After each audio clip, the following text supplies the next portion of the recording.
सबसे पहले अगर किसी किसी को भी इन्फेक्शन हो, सबसे पहले हमें ये पस सेल्स दिखेंगी। ये ऐसे कलर मतलब राउंड शेप होएंगी, डॉटेड होएंगी और कई सारी होएंगी। ये एक नहीं होएंगी, कई सारी होएंगी इकट्ठे।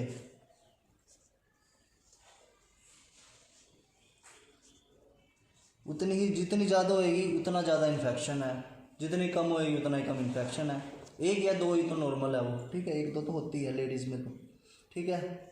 और दूसरी हमारा आरबीसी।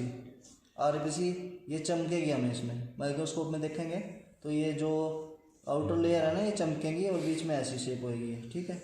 ये भी कई सारी होएंगी, अगर कम है तो कम होएंगी, ज़्यादा होएंगी तो ज़्यादा होएंगी, ठीक है।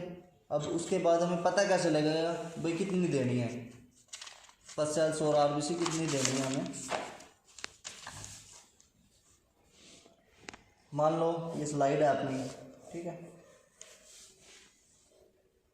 ये हमने सैंपल रख रखा है।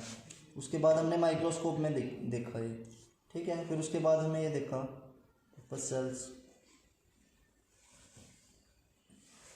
छोटी छोटी है, हर जगह है, तो इसका मतलब है ये फुल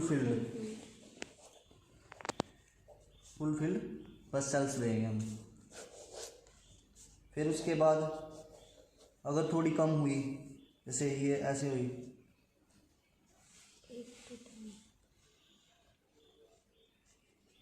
इससे कम है ना ये, तो हम 25 से 27 देंगे पस सेल्स।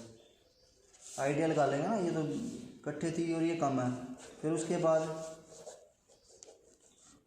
कहीं कहीं ये दिख रही है हमें, मतलब इकट्ठी नहीं है, कहीं कहीं दिख रही है, तो हम देंगे 5 से 6 पस सेल्स।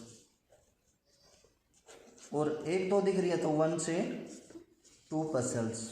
ऐसे ही आरबीसी है, जितनी आरबीसी दिखेंगे हमने, जैसे full field RBC full field करेंगे, उससे कम है तो 25 से 27, ठीक है। और नंबर में ही होगा, जैसे ये 6 से 8 ही देनी है, 8 से 10 ही देनी है, 12 से 14 देनी है, ठीक है। ऐसे नहीं है भाई 11 से 12 पस सेल्स, इसमें ऐसे नहीं होगा, ऐसे पस सेल्स देनी है, ऐसी आरबीसी देनी है। इससे कम है तो कम है, ज़्यादा है तो ज़्यादा। पीछे